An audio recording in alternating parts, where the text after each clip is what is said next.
1번. 자식의 문제를 하나부터 10까지 전부 해결해 주지 마라. 자녀 양육의 마지막 목표는 독립이다. 공자가 말하길 사랑이라는 이름으로 자식의 모든 문제를 해결해 주려고 하면 안 된다. 자녀의 문제를 대신 해결해 주려고 끊임없이 개입하는 부모는 나중에 버림받기 십상이다. 자식은 직접 어려움을 경험하고 극복해가는 과정을 거치며 성장한다. 이렇게 직접 인생에서 배울 수 있는 기회를 빼앗는 부모는 자녀를 무기 없는 삶의 전쟁터로 내보내는 것과 다름없다. 물론 그렇다고 해서 자식을 방치하고 자식의 어려움을 무시하라는 이야기는 아니다. 자녀가 스스로 직접 문제를 극복할 수 있도록 방치와 도움 사이에서 해결책을 찾아야 한다. 2번. 자식 앞에서 돈 때문에 싸우는 모습을 보이지 마라. 돈에 집착하고 돈 때문에 싸우는 모습을 보이면 안 된다. 자식에게 진정 기쁨을 주는 부모는 어떤 부모인지 아는가? 돈이야 있으면 좋겠지만 돈이 많다고 해서 세상에서 가장 좋은 부모는 아니다. 공자의 유교 사상에 따르면 자녀 앞에서 돈 문제로 끊임없이 다투는 부모는 자식의 정신 건강에 좋지 않다. 자식은 지속적으로 스트레스를 받고 불안해하게 된다. 이런 자녀는 훗날 다른 인간관계를 맺을 때도 심리적으로 불안한 모습을 많이 보인다.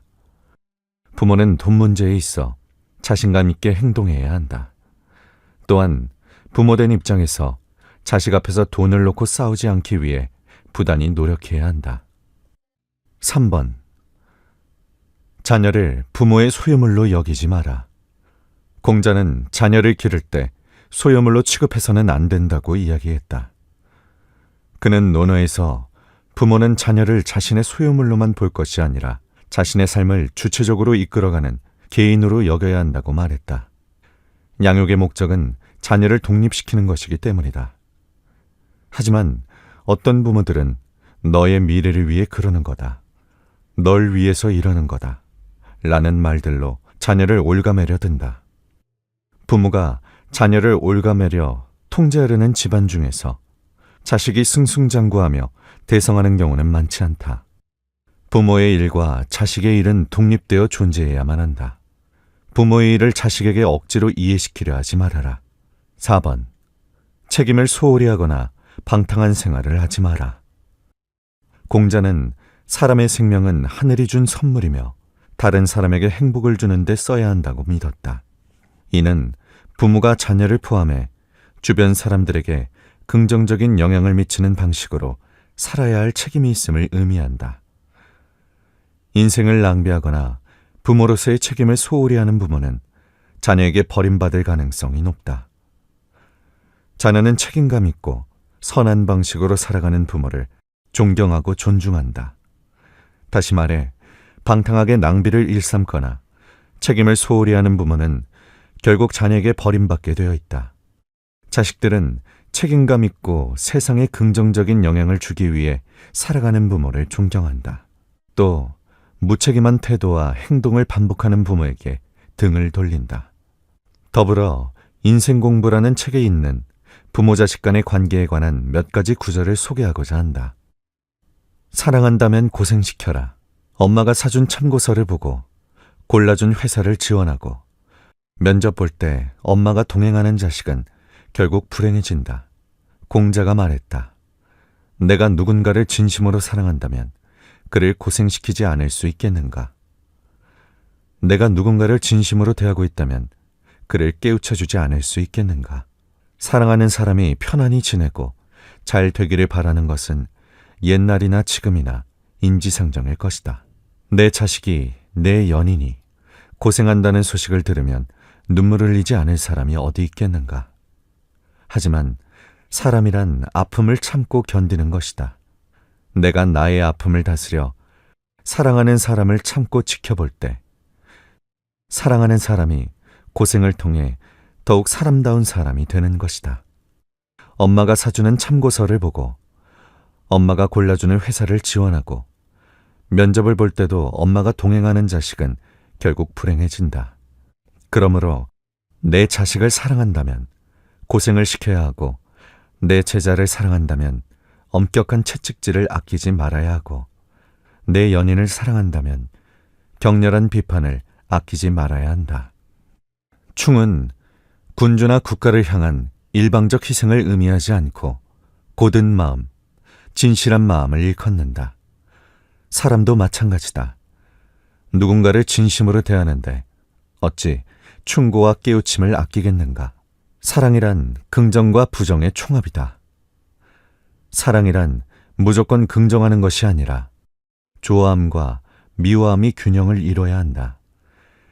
타인을 진정으로 사랑할 때 우리는 그 사람이 잘 되기를 바라며 나아가 완성된 사람이 되기를 원한다.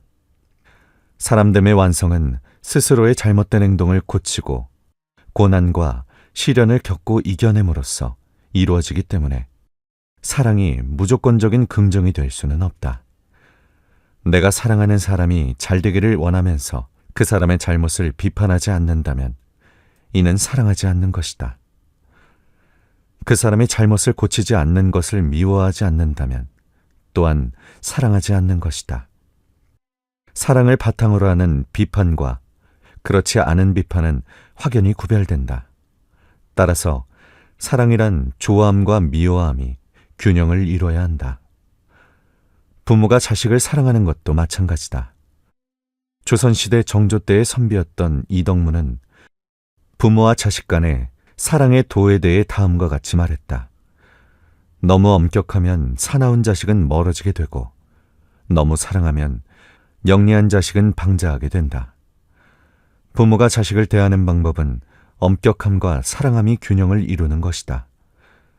부모가 자식을 대하는 마음만큼 사랑이 넘치는 것은 없을 것이다. 하지만 부모와 자식 간에도 좋아함과 미워함이 균형을 이뤄야 하니 다른 종류의 사랑에는 말할 것도 없다. 이렇듯 공자에 따르면 무조건적인 사랑을 베푸는 것도 좋지 않다. 부모 자식 간의 사랑에는 균형이 필요하다. 또 사랑하는 자녀가 성장하여 온전한 인간이 되도록 돕고자 하는 마음이 있어야 한다. 공자는 너무 많은 사랑이나 너무 많은 엄격함은 자녀에게 부정적인 영향을 미칠 수 있다는 점을 몇 번이고 강조하고 있다. 결론적으로 부정적인 행동을 하거나 책임을 소홀히 하거나 자식에 대한 배려가 부족한 부모는 자녀에게 버림받을 가능성이 크다. 지금까지는 자식도 등 돌리는 부모의 특징에 대해서 알아봤다. 그렇다면 자식에게 모범이 되는 부모가 되기 위해서는 어떻게 해야 할까? 공자는 자녀에게 좋은 부모가 되기 위해서는 무엇보다 사람의 됨됨이가 중요하다고 이야기한다.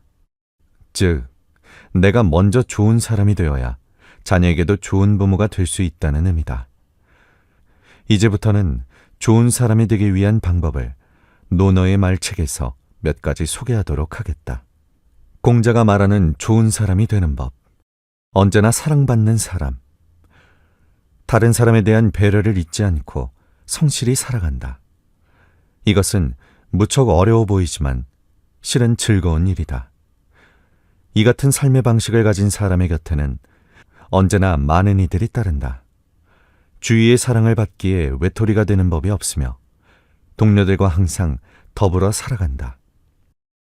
타인에게는 관대하되 자신에게는 엄격하다. 너그럽고 대범한 자세는 타인과 좋은 관계를 만들어가는데 긍정적인 작용을 한다. 그러나 그 같은 너그러움을 자신에게까지 적용하지는 말아야 한다. 스스로에게 지나치게 관대한 사람은 너무도 쉽게 자신의 게으름과 실수를 용서하고 매사를 변명으로 얼버무린다. 타인에게는 관대하고 대범한 마음으로 다가설지라도 자신에게만큼은 엄격하고 신중한 태도를 지녀야 진정한 성장을 도모할 수 있다. 교육의 기본. 가르침에 있어서 어느 것은 중요하고 어느 것은 중요하지 않다라고 판단하는 것은 어리석은 자의 생각이다. 모든 가르침에는 나름의 가치와 정의가 담겨 있다. 다만 상대의 역량을 고려하지 않고 갑작스럽게 난해한 내용을 가르치는 것은 경계해야 한다. 폭넓은 가르침을 전하되 배우는 쪽의 수준에 맞추는 배려가 필요한 것이 교육이다. 너무 높은 수준의 내용을 배워라고 강요하는 것은 교육이라 할 수 없다. 최소한의 예의, 조화로운 삶을 위해 서로 친목을 도모하고 친근한 태도로 상대를 대하는 것은 좋은 일이다. 단 아무리 가깝고 돈독한 관계를 맺기 위함일지라도 최소한의 예의만큼은 잊어버리지 않아야 한다. 최소한의 예의가 사라지면 제대로 된 인간관계를 맺는 것은 고사하고 어떠한 일도 원활히 진행되지 않는다. 자신을 가장 엄중히 경계한다. 자신의 잘못은 엄격히 따지고 깊이 반성한다. 한편 다른 사람의 실수를 따질 때에는 사정을 잘 헤아려 보고 동정할 부분이 있다면 관대하게 감싸준다. 이와 같이 행동하면 억울함이나 원망을 호소하는 목소리가 줄고 사람들 또한 그러한 미덕을 본받는다. 마음의 성장을 완성하는 세 가지. 큰 돈을 벌었다는 이야기에 판단력과 냉정함을 잃지 않는 것. 극복해야 할 난국에는 목숨을 걸고 맞설 각오를 하는 것. 오래전에 나눈 약속일지라도 잊지 않고 반드시 지키는 것. 이 세 가지를 행할 수 있다면 마음의 성장은 완성된 것이라고 할 수 있다. 사람답게 살기 위한 조건. 사람이 사람답게 살려면 먼저 정직한 마음이 있어야 한다. 정직한 사람만이 타인과 더불어 살 수 있으며 세상 속에 받아들여지고 행복에 가까워진다. 혹여나 정직하지 못하니까 세상 속에 받아들여지고 있다면 그것은 단지 운이 좋았을 뿐이다. 자신만이 고칠 수 있는 병. 기분에 따라 말이 쉽게 변하는 사람은 마음이 견실하지 않은 병에 걸린 것과 다를 바 없다. 이 병은 아무리 영험한 기도로도 아무리 뛰어난 명의의 치료로도 고칠 수 없다. 결국 주위 사람들로부터 미움을 얻고 버림받을 뿐이다. 이 마음의 병은 그들 스스로가 문제를 자각하여 고칠 때에야 비로소 완쾌될 수 있다. 나는 타인을 얼마나 이해하고 있는가? 다른 이가 나를 이해해주지 않는다고 불만에 가득 차 끙끙 앓아봤자 해결되는 것은 아무것도 없다. 그 전에 나는 다른 사람을 얼마나 이해하고 있는지, 그의 가치와 재능을 제대로 인정하고 있는가를 반문해 볼 필요가 있다. 1번. 자식의 문제를 하나부터 10까지 전부 해결해 주지 마라. 자녀 양육의 마지막 목표는 독립이다. 공자가 말하길 사랑이라는 이름으로 자식의 모든 문제를 해결해 주려고 하면 안 된다. 자녀의 문제를 대신 해결해 주려고 끊임없이 개입하는 부모는 나중에 버림받기 십상이다. 자식은 직접 어려움을 경험하고 극복해가는 과정을 거치며 성장한다. 이렇게 직접 인생에서 배울 수 있는 기회를 빼앗는 부모는 자녀를 무기 없는 삶의 전쟁터로 내보내는 것과 다름없다. 물론 그렇다고 해서 자식을 방치하고 자식의 어려움을 무시하라는 이야기는 아니다. 자녀가 스스로 직접 문제를 극복할 수 있도록 방치와 도움 사이에서 해결책을 찾아야 한다. 2번. 자식 앞에서 돈 때문에 싸우는 모습을 보이지 마라. 돈에 집착하고 돈 때문에 싸우는 모습을 보이면 안 된다. 자식에게 진정 기쁨을 주는 부모는 어떤 부모인지 아는가? 돈이야 있으면 좋겠지만 돈이 많다고 해서 세상에서 가장 좋은 부모는 아니다. 공자의 유교 사상에 따르면 자녀 앞에서 돈 문제로 끊임없이 다투는 부모는 자식의 정신 건강에 좋지 않다. 자식은 지속적으로 스트레스를 받고 불안해하게 된다. 이런 자녀는 훗날 다른 인간관계를 맺을 때도 심리적으로 불안한 모습을 많이 보인다. 부모는 돈 문제에 있어 자신감 있게 행동해야 한다. 또한 부모된 입장에서 자식 앞에서 돈을 놓고 싸우지 않기 위해 부단히 노력해야 한다. 3번. 자녀를 부모의 소유물로 여기지 마라. 공자는 자녀를 기를 때 소유물로 취급해서는 안 된다고 이야기했다. 그는 논어에서 부모는 자녀를 자신의 소유물로만 볼 것이 아니라 자신의 삶을 주체적으로 이끌어가는 개인으로 여겨야 한다고 말했다. 양육의 목적은 자녀를 독립시키는 것이기 때문이다. 하지만 어떤 부모들은 너의 미래를 위해 그러는 거다. 널 위해서 이러는 거다. 라는 말들로 자녀를 올가매려 든다. 부모가 자녀를 올가매려 통제하려는 집안 중에서 자식이 승승장구하며 대성하는 경우는 많지 않다. 부모의 일과 자식의 일은 독립되어 존재해야만 한다. 부모의 일을 자식에게 억지로 이해시키려 하지 말아라. 4번. 책임을 소홀히 하거나 방탕한 생활을 하지 마라. 공자는 사람의 생명은 하늘이 준 선물이며 다른 사람에게 행복을 주는 데 써야 한다고 믿었다. 이는 부모가 자녀를 포함해 주변 사람들에게 긍정적인 영향을 미치는 방식으로 살아야 할 책임이 있음을 의미한다. 인생을 낭비하거나 부모로서의 책임을 소홀히 하는 부모는 자녀에게 버림받을 가능성이 높다. 자녀는 책임감 있고 선한 방식으로 살아가는 부모를 존경하고 존중한다. 다시 말해 방탕하게 낭비를 일삼거나 책임을 소홀히 하는 부모는 결국 자녀에게 버림받게 되어 있다. 자식들은 책임감 있고 세상에 긍정적인 영향을 주기 위해 살아가는 부모를 존경한다. 또 무책임한 태도와 행동을 반복하는 부모에게 등을 돌린다. 더불어 인생공부라는 책에 있는 부모 자식 간의 관계에 관한 몇 가지 구절을 소개하고자 한다. 사랑한다면 고생시켜라. 엄마가 사준 참고서를 보고 골라준 회사를 지원하고 면접 볼 때 엄마가 동행하는 자식은 결국 불행해진다. 공자가 말했다. 내가 누군가를 진심으로 사랑한다면 그를 고생시키지 않을 수 있겠는가? 내가 누군가를 진심으로 대하고 있다면 그를 깨우쳐주지 않을 수 있겠는가? 사랑하는 사람이 편안히 지내고 잘 되기를 바라는 것은 옛날이나 지금이나 인지상정일 것이다.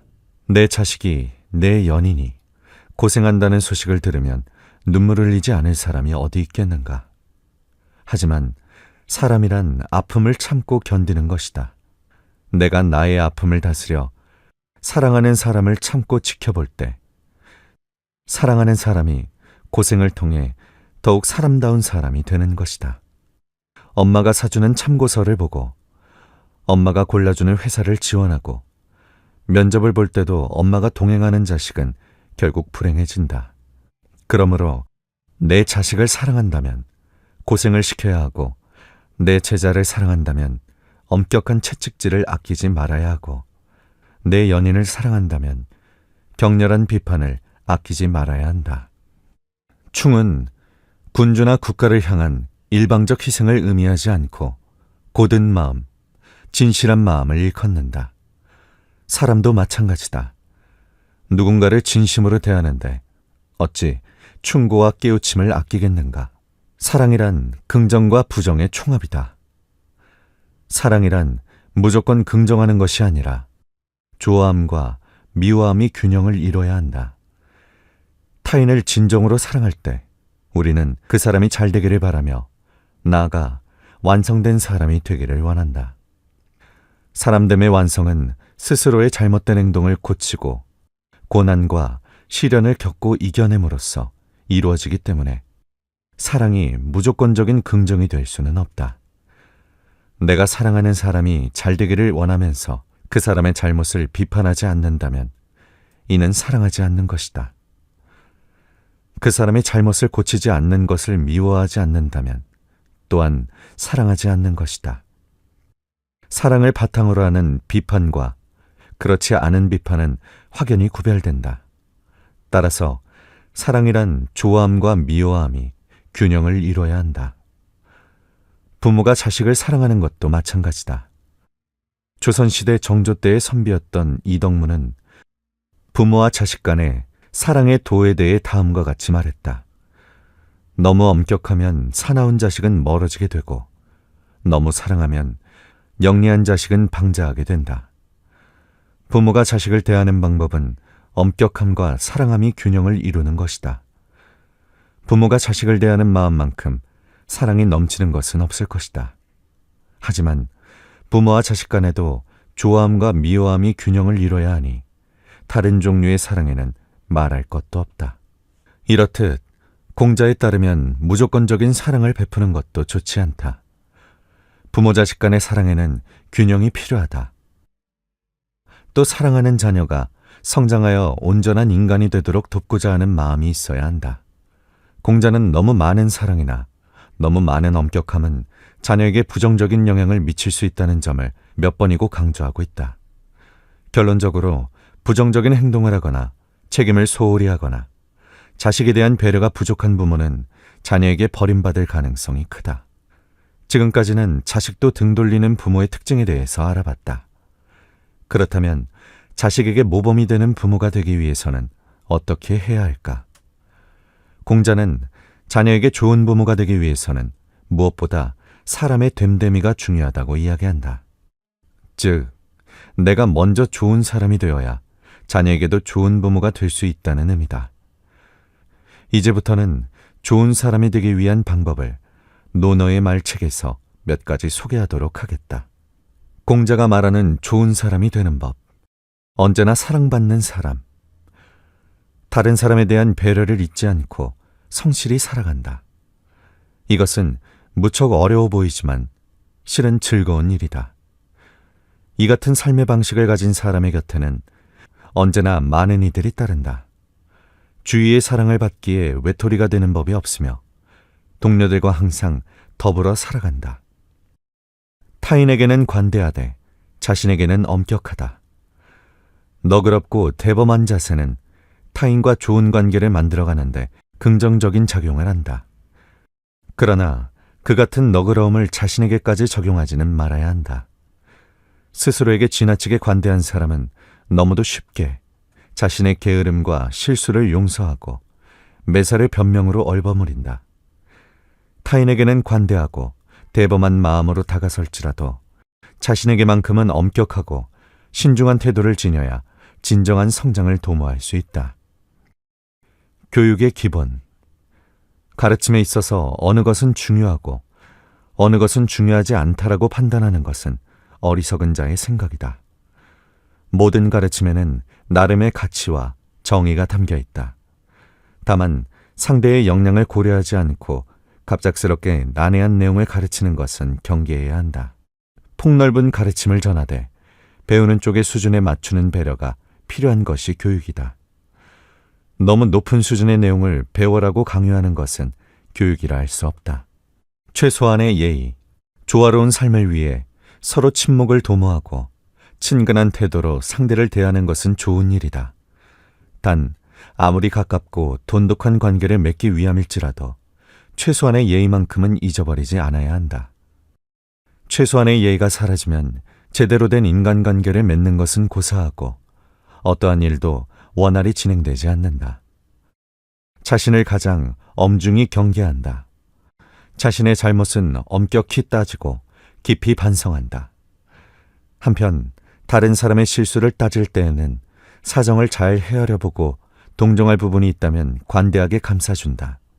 이와 같이 행동하면 억울함이나 원망을 호소하는 목소리가 줄고 사람들 또한 그러한 미덕을 본받는다. 마음의 성장을 완성하는 세 가지. 큰돈을 벌었다는 이야기에 판단력과 냉정함을 잃지 않는 것. 극복해야 할 난국에는 목숨을 걸고 맞설 각오를 하는 것.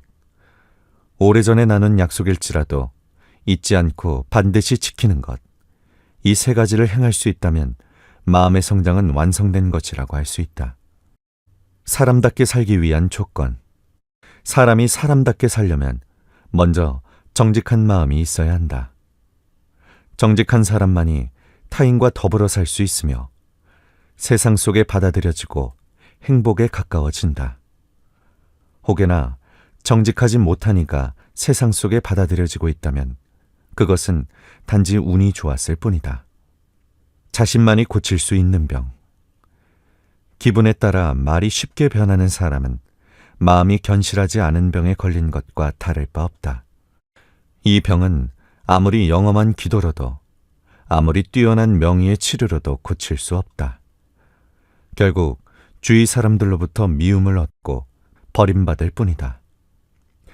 이 마음의 병은 그들 스스로가 문제를 자각하여 고칠 때에야 비로소 완쾌될 수 있다.